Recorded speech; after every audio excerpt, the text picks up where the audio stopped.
Good morning, everybody. Welcome to Real Deal Sports Show. The Radman coming at you live from the Rock Pawnbroker Studio each and every Saturday morning. Radman back in the hometown, back in the studio. Just got back. Had a great time on the road, everybody. We always love to get it in, and I hope you had a chance to see Fantasia last night because she turned it out last night. Turned it totally out. Rochester went home quite happy. Outstanding show. Anthony Hamilton as well. Y'all Carolina people know how to throw down and know how to put on a concert. Great stage show, the whole 9 yards. But we're here talking sports of all sorts. Let me open up Radman Rants.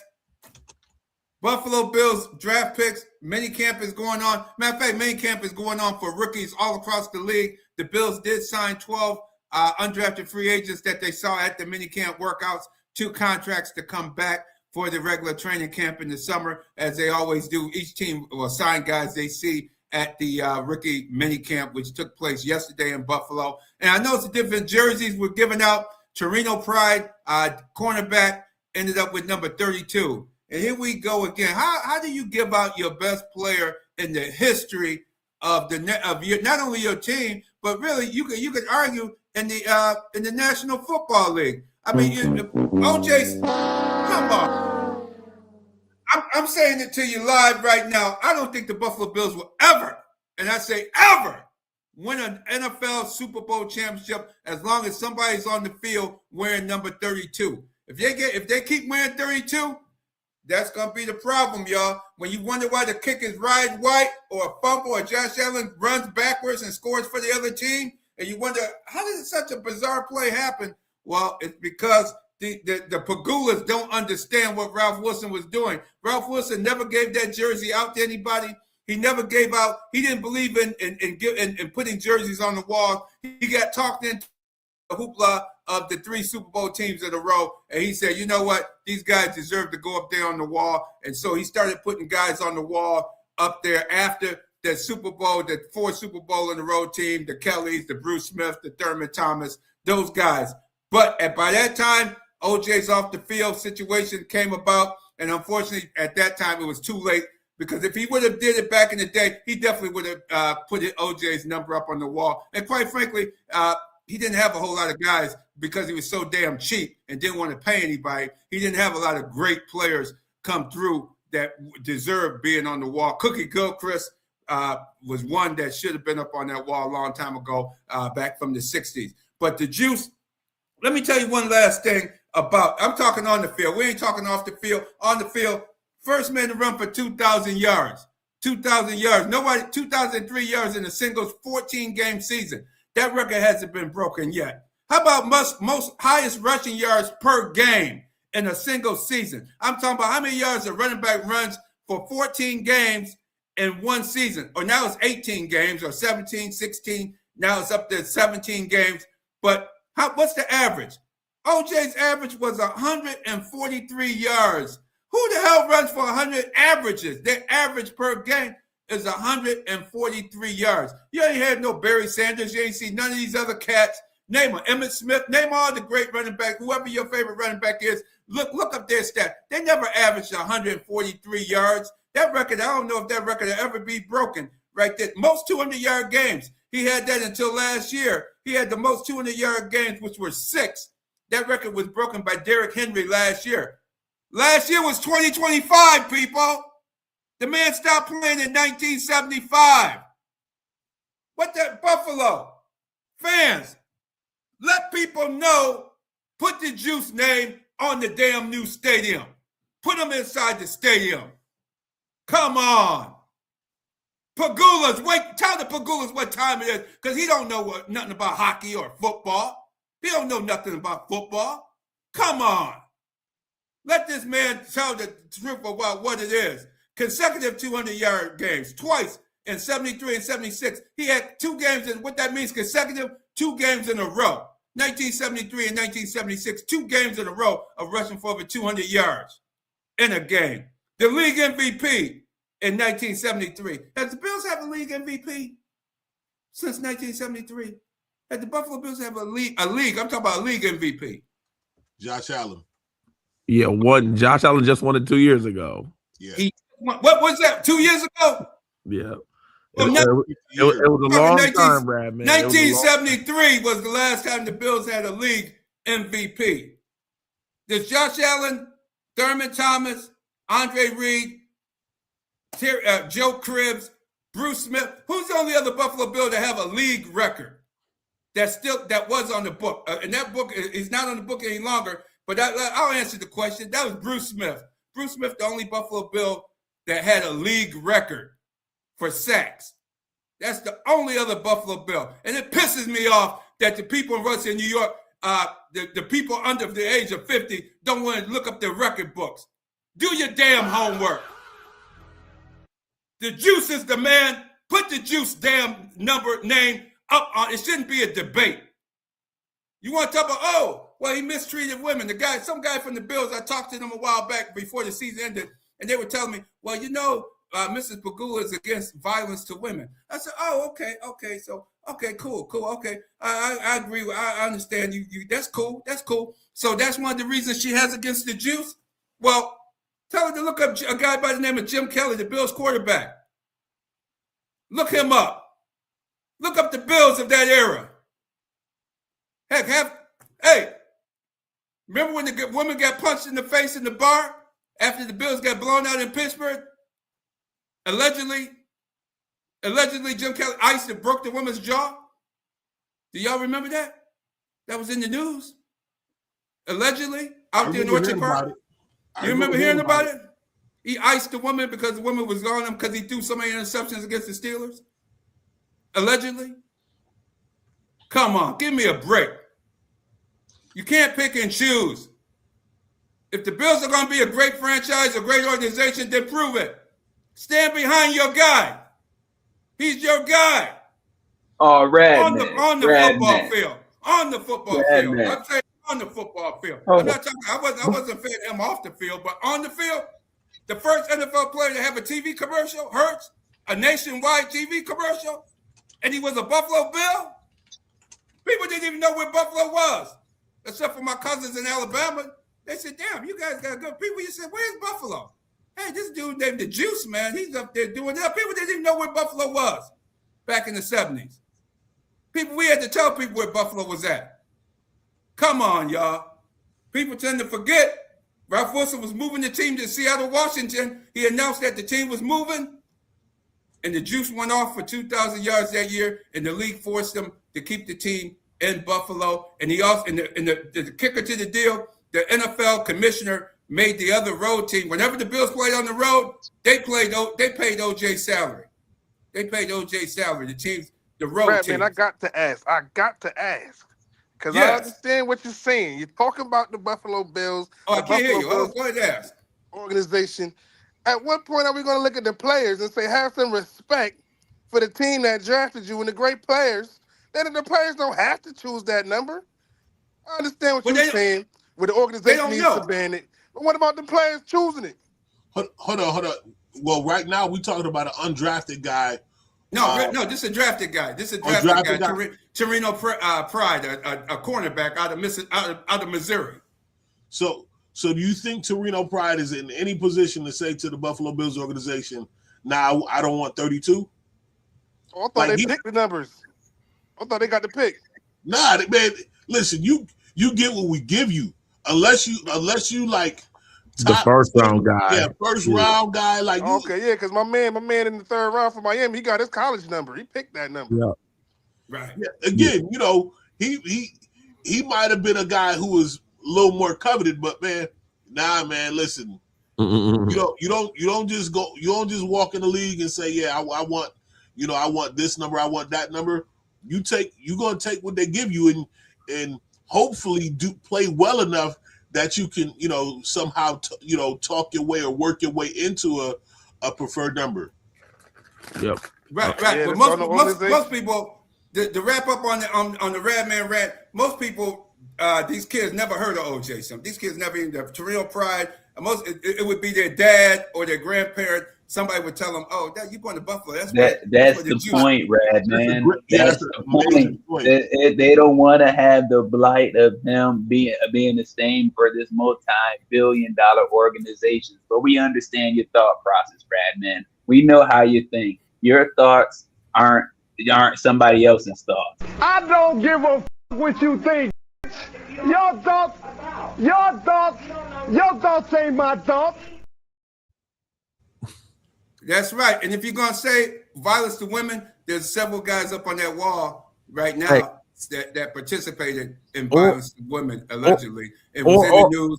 I mean, you iced some woman's jaw. You got ice a woman's jaw right in front of, and it was a full bar, man. It wasn't like it was nobody there but the janitor. No, it was a packed place, man. Everybody was talking about that place, man. My brother did security out at that spot, man. He mentioned it. I said he mentioned it before it got on the news. He said, "Damn, man, dude, man, iced that woman like this, laid her out, man. Come on, man." And played the next week. It wasn't no suspensions back then.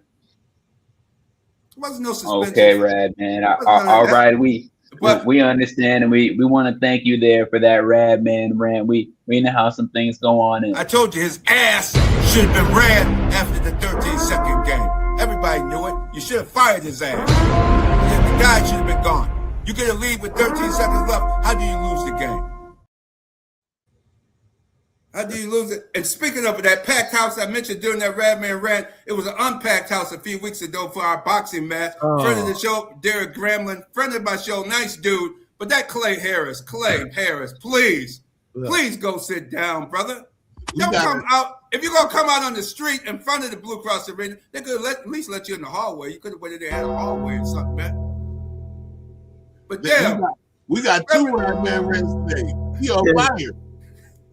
That was I don't know if he's a pastor or what, community civil rights leader, community activist. Go sit down, man. You can't come after the fact and why do you sell $10 tickets or something, man? And how about your highlight fighter, your main guy, Bryce Mills? I looked on his Facebook page up in Syracuse. He don't even mention the fight. He mentions the fight he's going to be fighting in Atlantic City in another week. And at Barclays, he got a fight at the Barclays Center too. Yeah. Yeah. He mentioned the no fight. He don't even mention your fight, man.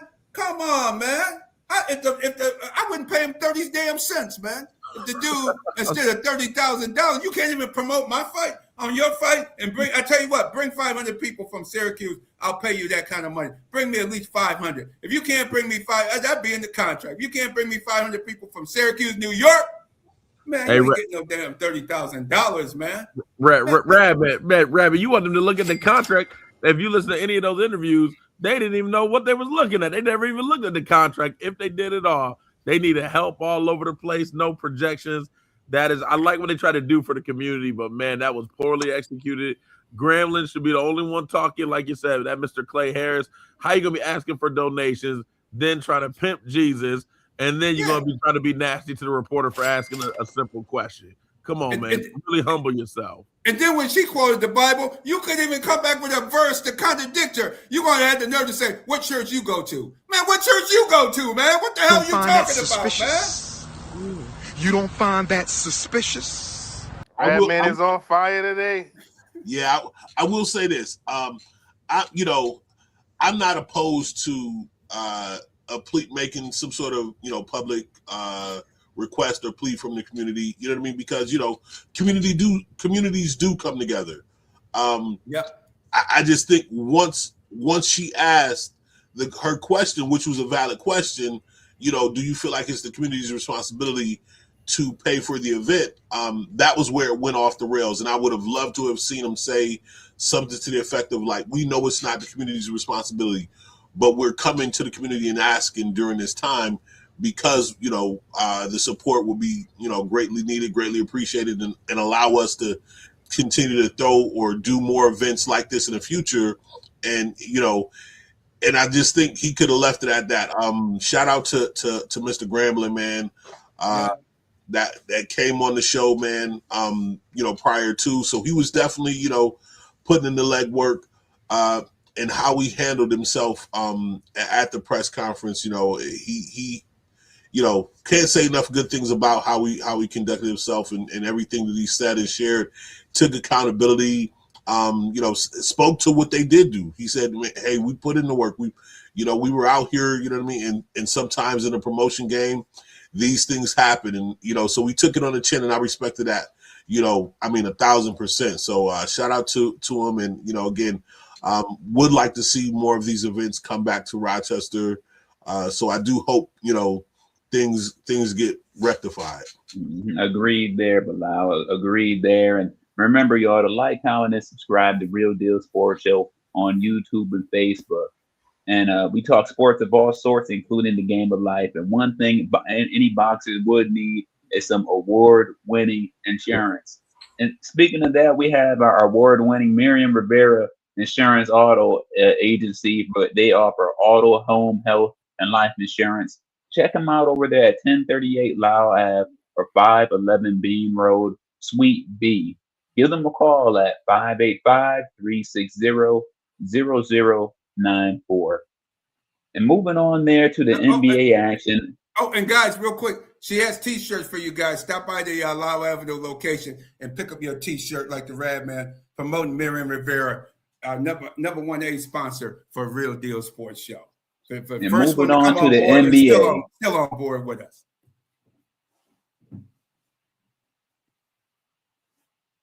Go ahead. You got it. Oh, okay. No, you were just saying. I said she's still with us from day one and still doing her thing with us. Thank you so much, Miriam Rivera, Insurance Agency. Go ahead. Internet Passport. Yeah, moving on to the NBA, we had some playoff action there. Just want to get a thoughts of some of the games that we saw. And I want to start off with you there, J-GILLZ. Out of some of the series, which one do you really stands out in your opinion? Man, if you look at me, if I had to take it, and I ain't gonna take it all the way back because me and Bilal got some unfinished business. Stop being disrespectful. However, right now, what's the most surprising to me right now is looking at Philadelphia, and me and the Fanatic got some unfinished business. We were talking about Joel Embiid, and I can't even brag on my man Joel Embiid after taking down the Boston Celtics. It's been about that way for about 5 years, J-GILLZ. I want you to wake up. And you hear the Radman, wake up. He was done. Joel Embiid, he's shot. Unfortunately, man, he emptied the gas tank in round one, and now the 76ers are down 0-3 and about to get swept by the New York Knicks. I think that right there, to me, was the most surprising in this semi-conference round. I wasn't expecting the Knicks as the Knicks. They looked a little iffy on the first round. They got through it, but I wasn't expecting them to beat down the 76ers like this. Did you watch the last? Surprising to me. Did you watch the last three games of that first round series with New York? And if you watch the last 3 games, I'm not surprised by what I'm seeing in this Philly series. They carried over. They figured out the formula, and I think we've been saying it all season. Get Karl Anthony Towns more intentionally involved. They went from like him being they was using him like a garbage man, like he wasn't getting any offense run through him.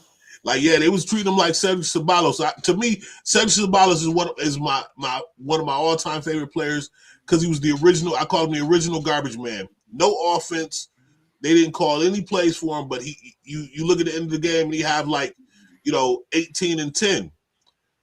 I feel like they was trying to use Karl Anthony Towns the same way, like not running the offense through him, make him get rebounds and putbacks, and what ends up happening is they figured out like he needs touches, and once they started getting Karl Anthony Towns touches, they used him like a point center kind of in a role, very similar to it reminded me of like how the Vlade role back in the day that ultimately in Sacramento became the Chris Webber role, where all of the offense ran through him. You had a dynamic point guard in Jason Williams and then Mike Bibby, but the offense ran and revolved around Chris Webber, and I feel like they're doing that similarly in Sacramento now rather in New York now with Karl Anthony Towns, and that's been the change in seeing what the New York Knicks have done, and it carried them through the last 3 games of the Atlanta series, and then they carried it into the first 2 games. I mean, the series didn't even get competitive until game 3, and they pulled that out. You know what I mean? Game 2-ish was a little more. The second half of game 2 was a little more competitive than game 1, but You know, the Knicks were on a 4-game tear where they were winning by 20 plus. Yes, indeed. So you go ahead. I know you got to jump in, but I just want to say, man, you got to give that credit to Mike Brown. I was just going to say that. You got to give him his due. They always complain about that, man. But give him his due. Shout out to Mike Brown.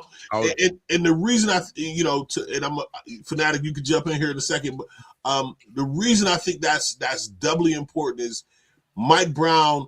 We've known for as long as he's been a head coach. He's been a defensive-minded head coach, and that has been his calling card. He's hung his hat on being a defensive-minded head coach, and his teams have always played really good defense. He hasn't been known as a guy who can make those offensive adjustments, and so to see him do it, I mean, all season, he'd been getting criticized about not being more creative on offense, and so to see him do it in the playoffs, hats off to you, Mike Brown. Hats off to you. Now, J-GILLZ, just remember if you talk about any LA stuff going on, just put some respect on LeBron's name. Just remember you do that.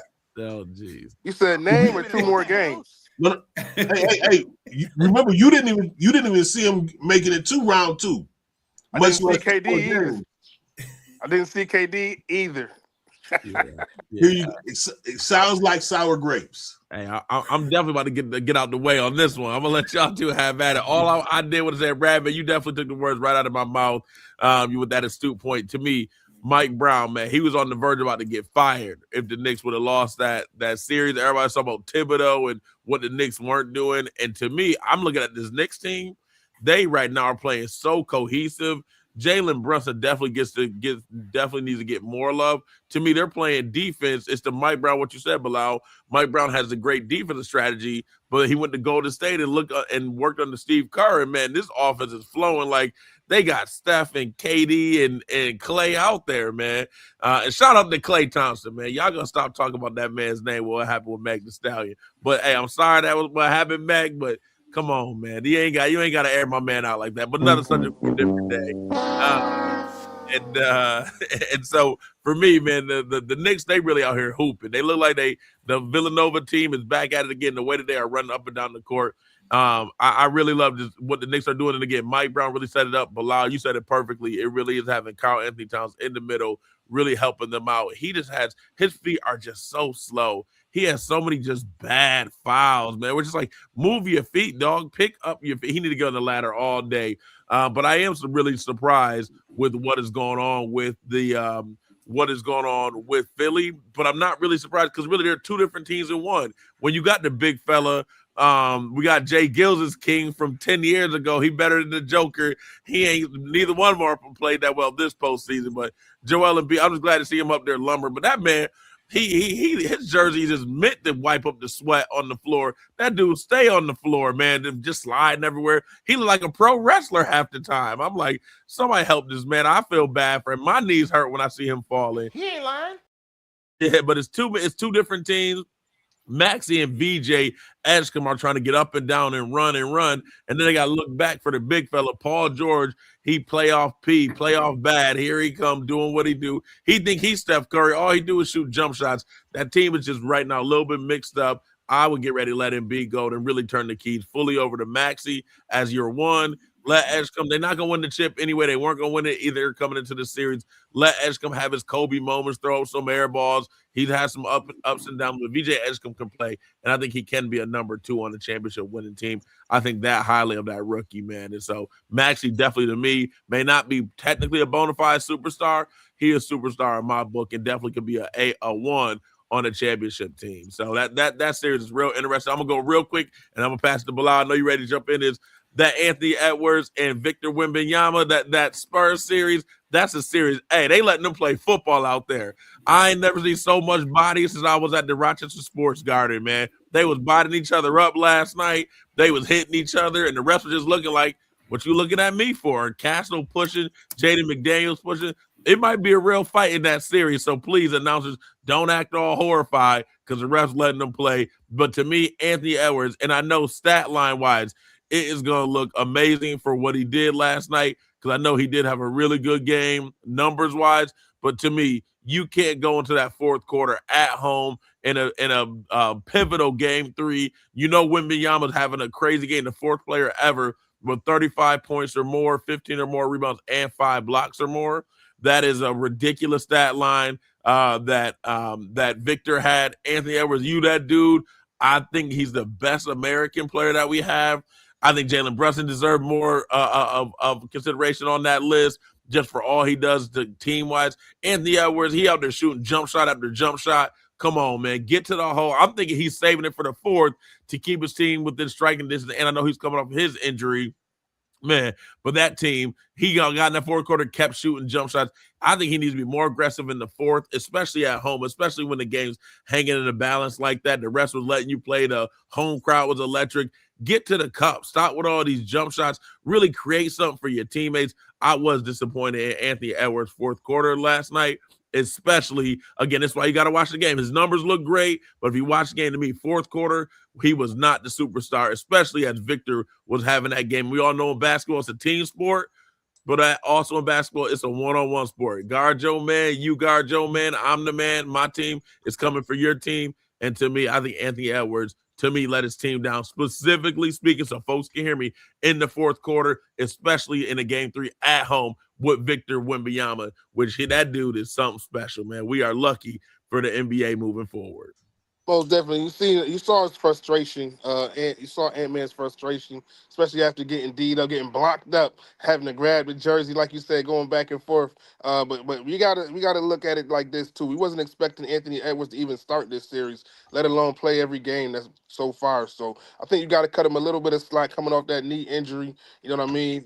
That's going to be important to look at. Also, DiVincenzo, his running mate, being gone, so that's even more on him. He is the man now. So when you the man, you got to step up to the plate. But I think we got to cut him a little bit of slack with that injury for sure. I'm with you a little bit. It's gonna seem real middle of the road, but I've always had this kind of instilled in me from coaches, as a player coming up, understanding the difference between hurt and being injured. If you hurt, if you hurt, especially when you're a star, you get on that court or you get on that field and you play like you're supposed to play, and I don't want to hear no excuses. If you injured, don't get out there because now you're hurting your team. So if and I think sometimes as a coach, right? So he didn't start the first game because they were trying to not only protect the team but protect him as well. I think once you start again to Fanatic's point earlier, stat line looked great. That doesn't make, what you're watching in game in real time necessarily that doesn't paint the full picture. If as a coach you see your guy and he's relying on settling for jump shots and whatnot, and Anthony Edwards, as much as he can shoot, he's an attack guy. If you see him starting to fall in those jump shots, you got to pull him, because to me it tells me he's favoring that, he's protecting that leg. Don't put him in a position to where if he's out there feeling like I got to do something with my team, but on the flip side, it now is hurting this team because he's settling for those jump shots and they're not falling. But if I gotta circle back around to something that Fanatic said too. If we're gonna give playoff P smoke, James Harden got to get smoked too. Oh, come on, that James dude is the most horrible player. Come on, he the worst player in Section 5 history as a coach, as I heard a coach tell one of my teammates before. Hey, you wasn't just bad. You ain't just bad on our team. You the worst player in Section 5 history. James Harden is one of the worst NBA players in playoff history when you compare his level of stardom in the regular season to how he ended up in the playoffs. That dude, he get the ultimate smoke. But truthfully, Bilal, I don't waste my time on that, because as a great Dr. Maya Angelou once said, people will tell you who you are. When they show you who they are, believe them. Thank you. I was going to difficult, but yeah, when people tell you who they are, believe them. He's been like that since the beginning. And he's so consistent. And I don't know who he got pictures on or what he got over all these GMs, but I'm glad, he get to leave whatever he want to. He get extended whenever he want to. And it's like, you didn't even play well. How are you getting extended? So I'm with you on that. But I do want to go real quick back to you, Bilal. Is to your earlier point, man, about the hurt piece. I'm with that. But if you out there, his team, he had to what's that last name? I think was Sharp. He one of the starters who was coming in for DiVincenzo. He was Shannon Jr. He was out there taking all the charges, man. Terrence Shannon Jr. putting on the line for him. To me, Minnesota, you're down 7 going into the 4th at home. Hurt or not.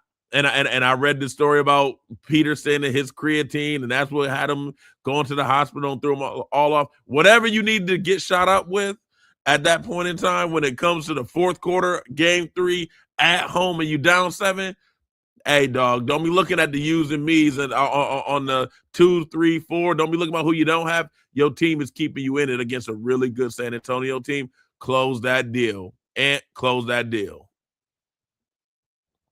I give you that. We since we got somebody coming on, I ain't going. We gonna save the comeback for a little bit for another time. Quick comment. James Harden, the way he looked when he walked off the court, he said he needs to retire. He may not even show up for the next game because that was embarrassing. For some reason, it seemed like in the playoffs, he just lost his skill. He's too heavy for one thing. I noticed that about him a few years ago. He done got too fat to be on the court and play the way he used to play in his younger days. He can't play effectively at the weight that he is now. And it was embarrassing the way they just took the ball from him. That was almost like a high school snatch and grab that they pulled on him there at the end of that game the other night. This is so embarrassing for James Harden, a very good player, but it's just embarrassing the way he's going to leave out of the NBA and end his career. And people are going to always know him as not being able to produce in the playoffs. Yep. But I won't be surprised somebody's gonna keep paying him. He can get another contract extension this offseason. Watch some other crazy franchise go ahead and pay him his money. Go ahead, James, get your money. I ain't mad at that, but don't be expecting different results when we get to this time. But I know we got a guest, so I'm gonna go pass it to Bilal. There we go, and that segment right there was brought to you by one of our favorite sponsors. Man, go there, get a good meal. Italia of India. Experience award-winning, authentic Indian food in a warm and inviting atmosphere. The lunch buffet is served from 11:30 a.m. to 2 p.m. Dinner 4:40 p.m. to 8:30 p.m. Their location, 3259 South Winton Road and the Win Jeff Plaza. Thank you for being a sponsor of Real Deal Sports Show with the Radman. And up next, we have a special guest. I'm going to have Brother Bilal introduce this legendary gentleman. So listen, we got somebody coming on. His brother's a friend of mine. Brother, we go back to high school, man, back to the Edison Tech days. Man, amazing what this brother's done since high school. CTC, I'm going to let him tell you more about changing the community and the initiatives and all the work that he's done. And the amazing work that they're still doing, almost 20 years later. But man, my brother, my friend, shout out to him, Mr. Greg Hopkins, aka G Hop, Mr. CTC himself, man. Welcome. Glad to have you on, bro. Hey, I appreciate you, man. That's some great, kind words, man. Y'all sure know how to make it a guy feel welcomed. Listen, man, it's all love, man. We glad to have you on, bro. Before we start talking about the Jamboree, man, can you give some folks a little background, a little history on CTC? Pretty much, just to give it a quick synopsis of it, it's just we mentor and train student athletes. We help them get into college on scholarship. I know a lot of people think that's the main thing we do, but now we mentor and train young men and women, and we help them achieve greatness through our life experiences and helping them be productive citizens in society.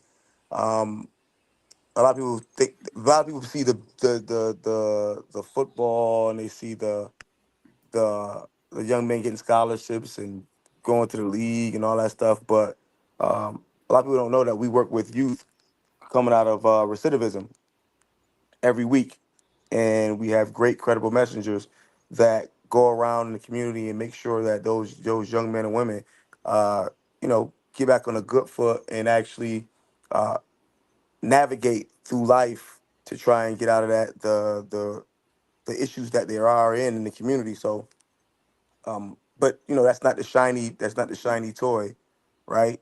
So I want to make sure I give a shout out to our credible messengers, Justin Morris, Fion, which is Carlos Rogers, and Shaheen Johnson. Those men have been doing, and Janai Noble too. She's around for a very long time. Those men and women have been doing a great job with these kids coming out of recidivism and getting them on the right track and keeping them on a straight. Yeah, absolutely. Again, shout out to the whole team. And that's why I wanted you to share that, because for a lot of people who may not be, as aware of the inner workings of CTC as someone like myself who's been around for years with the program, them getting a fuller glimpse at what CTC, all that CTC does and what it is. But we know you got we got the Jamboree coming up this week, man. Tell us about the Jamboree. How did you guys come up with the idea to put together something like this?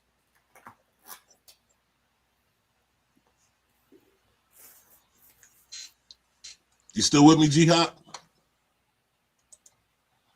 He might have been at the concert with us last night too.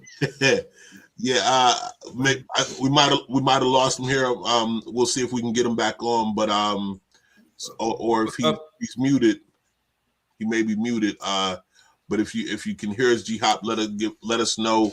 But for those who don't know, they have an event coming up this Monday called the Jamboree. They have over 30 coaches from divisions 1, 2, and 3 who will be here, kind of just giving kids a look, something that we're getting some feedback. Yeah, and they're coming in, and it's open to the public, right, Bilal? You can come and watch there, because you got 30 different colleges, scouts coming in from all over the country. That's not just Rochester College, but from all over. I know he mentioned Rutgers and some of the other schools are coming in to watch our kids and kids from the surrounding areas on 7-on-7 drills. Is that what it's going to be? So they do indies, one-on-one. So again, you get to see and evaluate every level. And again, one of the things that I think is a huge feather in the cap of CTC is this is not just for what we would old school football. We called it skilled players. You know what I mean?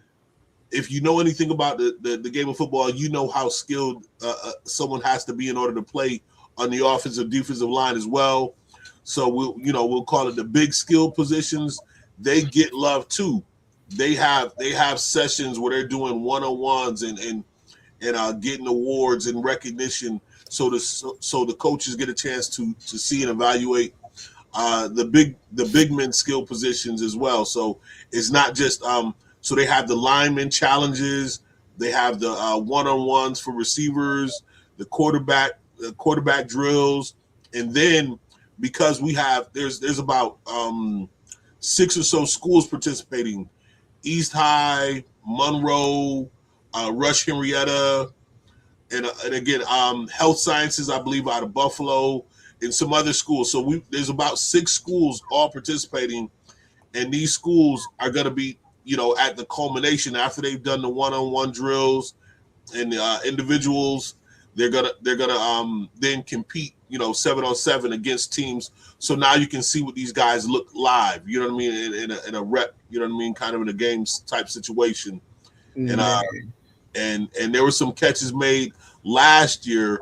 Where I was sitting last year, I was about maybe a row or two away from one of the receivers coach from the University of Miami, and a young man made a catch, and he said, "Who is that young man?"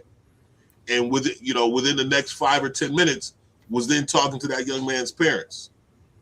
So again, this is an opportunity that impact is there for sure for players to really showcase themselves and put themselves on a map. So it's just an opportunity that has not been available historically for Section 5 athletes.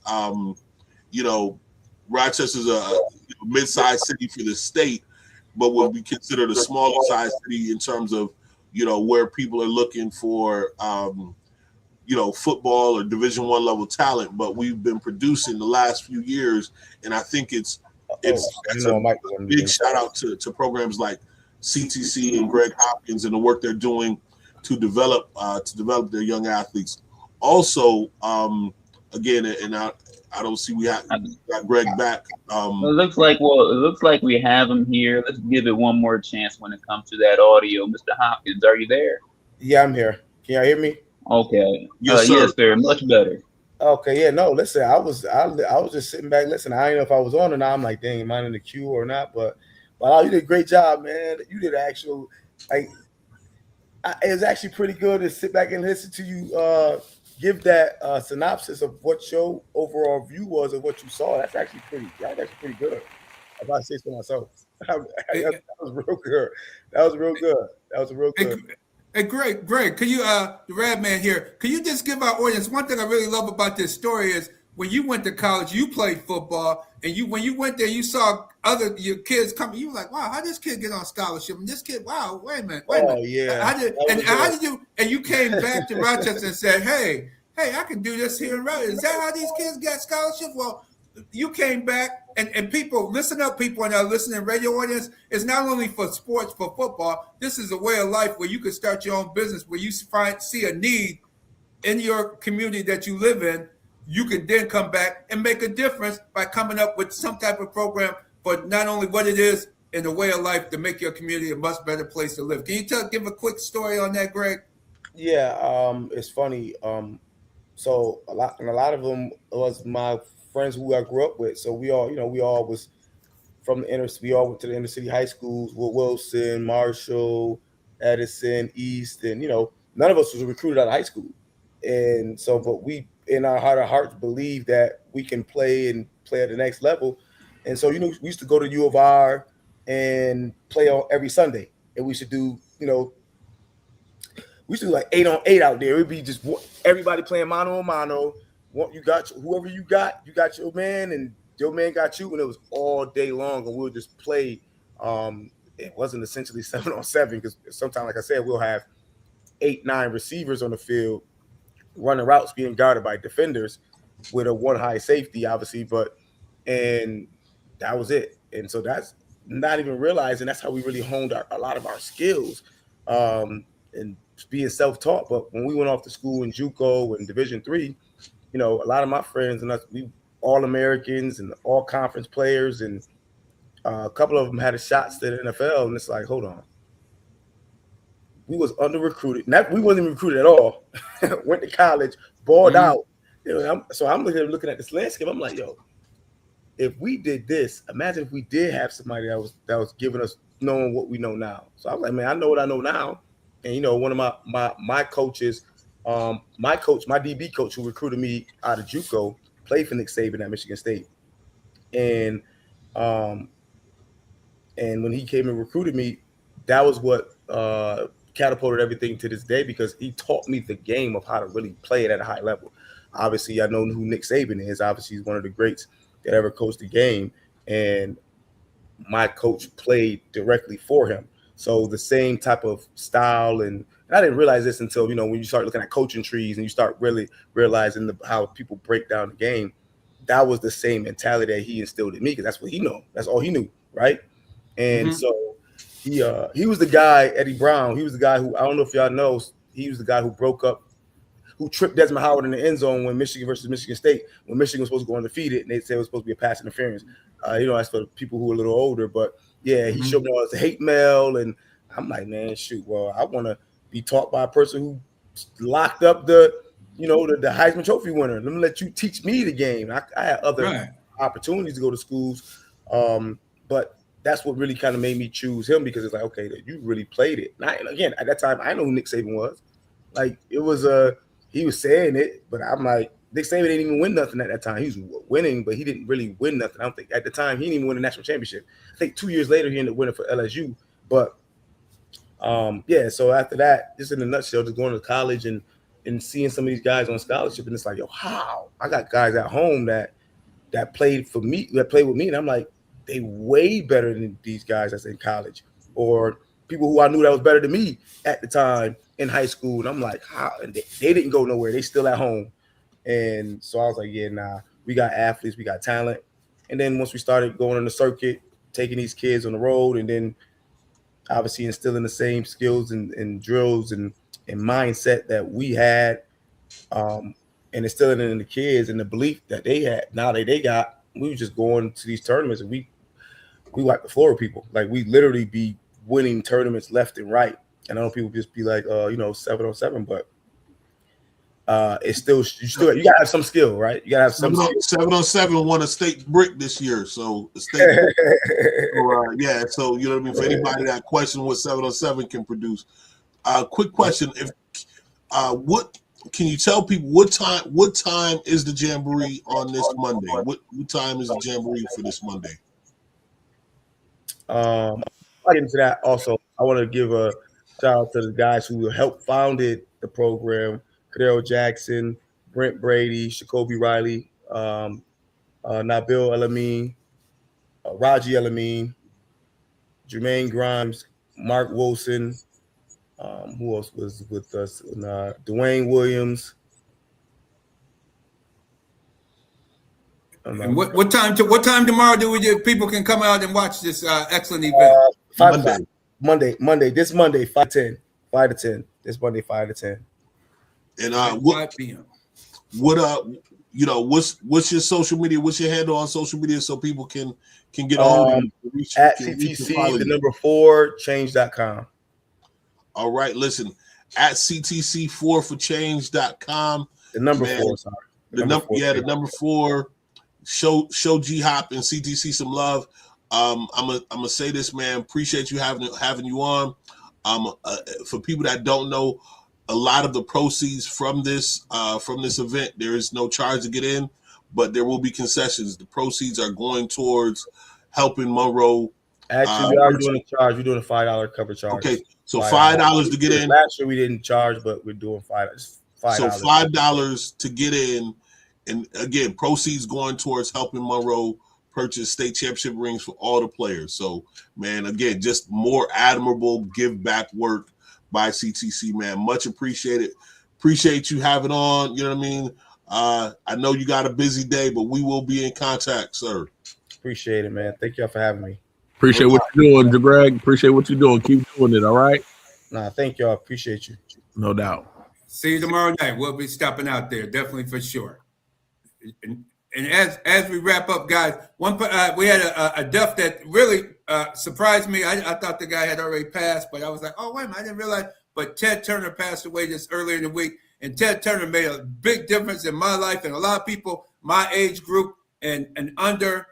We remember when there was only 3 TV stations or 4 channels going on. TV went off at 11:30 at night after the news, 11 p.m. news.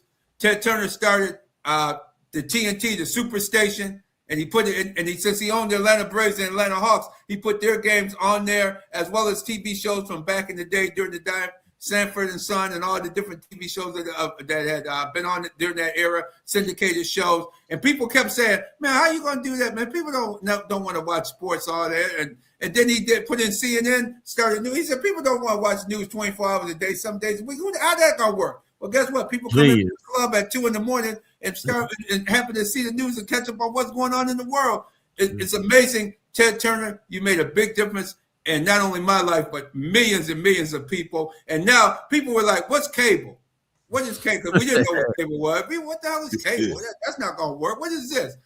WGN out of Chicago, they became a super station, so you got to see the Cubs games. So it did broader. And now you got all kinds of sports, all kinds of movies.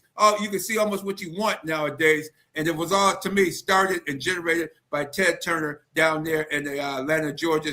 Started out in billboards and moved on to TV. And this, hey, the dude was all right. I love that. And he paid his players. He paid the black ball players. Hey, man, he paid his people. He was a businessman, shrewd businessman, and made a lot of money, not only with all those stations, TNT, and it was a third station. He had TBS.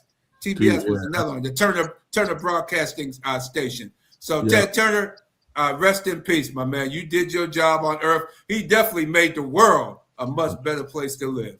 Yes, and rest in peace to Ted Turner. And then, Radman, do you have any updates about the Buffalo Sabres? Say something nice about the Bagulas, man. Say something nice.